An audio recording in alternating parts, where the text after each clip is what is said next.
रेशम है ना। अभी हम राजद कार्यालय में हैं और हमारे साथ वरिष्ठ नेता जगदानंद सिंह जी हैं और बंगाल चुनाव से लेकर बिहार में जो आपराधिक घटनाएं घट रही हैं उस पर हम चर्चा करेंगे। मॉर्निंग 18 में आपका स्वागत है। नीतीश कुमार अपराधियों के सबसे बड़े संरक्षक हैं और उनके नेतृत्व में ही ये सारे अपराध हो रहे हैं। हमारी सारी संस्थाएं जो कर्तव्यनिष्ठ थीं उन्होंने इस तरह से उसको पैल्यूट कर दिया है, भ्रष्टाचारी बना दिया है कि वह लोगों के रक्षा सुरक्षा में कोई हाई नहीं है। चाहे पुलिस हो, चाहे हमारे किसानों के बीच में काम करने वाले उस विभाग के पदाधिकारी हों, या व्यापारी हों जो उनका व्यापार करना है और उनकी रक्षा करने वाले वहाँ हमारे संस्थाएं हैं। नैतिकता तो खो चुके हैं। लोग गिन रहे हैं कि ये तो कोई अस्थाई है नहीं, फर्जी तरीके से आए हैं। ये जाने कि इनकी पारी है तो जल्दी से ये भी लूटपाट में लगे हैं और सारी संस्थाओं को इन्होंने बिगाड़ के रख दिया। इसलिए अपराध के जनक, अपराधियों के संरक्षक, जब मैं संरक्षक कहता हूं तो याद मैं लोगों को दिलाता हूं, नीतीश कुमार का प्रथम दिन मुख्यमंत्री की कुर्सी पर बिहार की विधानसभा में मुख्यमंत्री के चैम्बर में जब बैठे तो उनके पीछे नवरत्न खड़े थे, विद्वान नहीं, हथियारों की बदौलत अराजकता फैलाने वाले लोग। और उनका कहना था कि इन्हीं नवरत्नों के चलते मैं सरकार में आया हूं।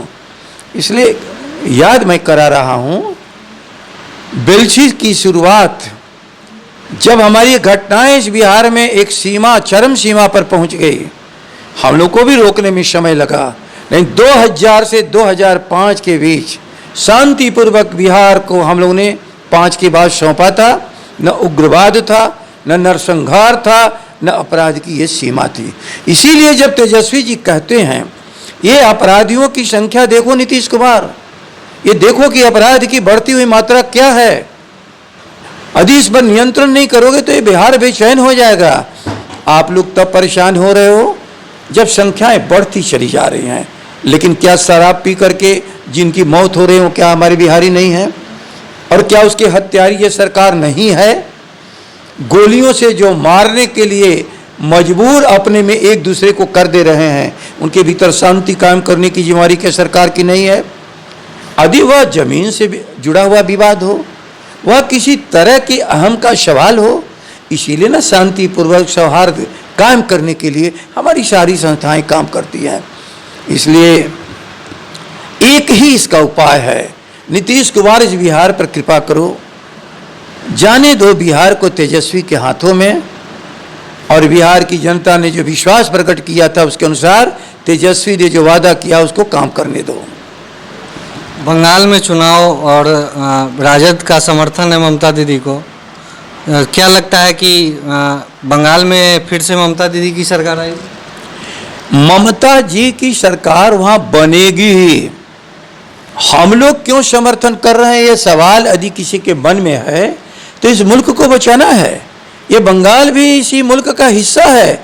बंगाली और बिहारी भाई भाई हैं, हम लोग एक साथ रहे हैं। हाँ, आज अलग अलग हैं लेकिन हमारा परिवार तो एक ही है।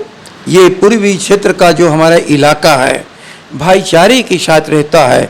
इसलिए बिहार में जो परिवर्तन के लिए लोग आगे बढ़े थे वो बंगाल में भी इन दंगाइयों के खिलाफ ममता जी के साथ हैं। चाहे वो लाख उपाय कर लें, हाँ लूट कर रहे हैं, फर्जी तरीका अपना रहे हैं। बिहार में इन्होंने एक एक्सपेरिमेंट किया है, हो सकता है कि वहाँ भी इनका एक्सपेरिमेंट चल रहा हो।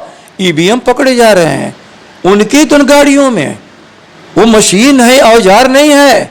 लोकतंत्र का सबसे विश्वसनीय वो साधन है कि निष्पक्षता के साथ हम चुनाव करा रहे हैं, उसका ये मशीन सबसे बड़ा साक्षी है। और मशीन वो क्या कह रही है? चुनाव कमीशन के हाथों में अब नहीं है, बल्कि भाजपा जैसी दंगाई जो हमारे हैं पूरे इलाके को दंगा से युक्त कर चुके हैं, इस देश में अशांति फैला रहे हैं और देख रहे हैं कि पूरे देश में हम चुनाव हारने वाले हैं। किसान और मजदूर और विद्यार्थी बेरोजगार सभी बेचैन हैं, तो फर्जी तरीके से कुर्सी पर ही बैठना चाहते हैं।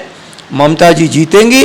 सम्मान पूर्वक तेजस्वी जी का जो उन्होंने आदर किया था बंगाल के भीतर, और उन्होंने घोषणा की थी तेजस्वी बिहार और देश का भविष्य का नेता है, हम लोग सम्मान प्रकट करते हैं। और कल्पना ही नहीं, वास्तविकता है कि ममता जी ही मुख्यमंत्री बनेंगी और देश में जो परिवर्तन होने वाला है, इस पूर्वी भारत के, चाहे तेजस्वी जी हों, ममता हो, चाहे उड़ीसा के हमारे लोग हों जो हम लोग एक साथ रहने वाले, चाहे उत्तर प्रदेश के अकेले से, सब लोग मिलकर के देश में भी परिवर्तन करेंगे। ममता दीदी का एक बयान आया था कि बिहार और उत्तर प्रदेश के लोग गुंडे हैं, इस पे क्या कहें? क्या गुंडे हैं? मुझे लगता है कि ये जो प्रचार करने वाले हैं और जो कहने वाले हैं वो स्वयं गुंडों की जमात के हैं। हमें समझ ही भी नहीं रहा था कि उन वादियों से बड़ा गुंडा कौन है। और जब तेजस्वी की मर्यादा और मान और सम्मान वो कर रही थी तो बिहार को एक संदेश था कि ये बिहार का बेटा हमारा भी बेटा है, हमारा भी साथी है, ये बंगाल भी इसको पसंद करता है। इसलिए ममता जी के बारे में जितना भी कुप्रचार कर लें, कभी ममता जी के शब्द हो ही नहीं सकते।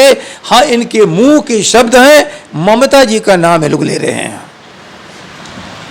तो बंगाल चुनाव से लेकर बिहार तक की घटनाओं तक आप जुड़े रहें, देखते रहें मॉर्न न्यूज़ 18, बने रहें मॉर्न न्यूज़ 18 के साथ। धन्यवाद। रेशम है ना। आज किड्डी पार्टी में मजा आ गया। You know why? Everyone is looking at my jewellery and they were saying कि कोरोना का टाइम है, पति की लॉटरी लग गई है क्या, रोज नई नई jewellery. So I said that it is all because of रेशम. By Resham, you can buy the lightweight jewelry, gold jewelry especially, at a very reasonable price. रेशम है ना। JKS Jewels Private Limited was established in 1989, owned by Mr. Jay Kishore Prasad with more than 100 skilled workers.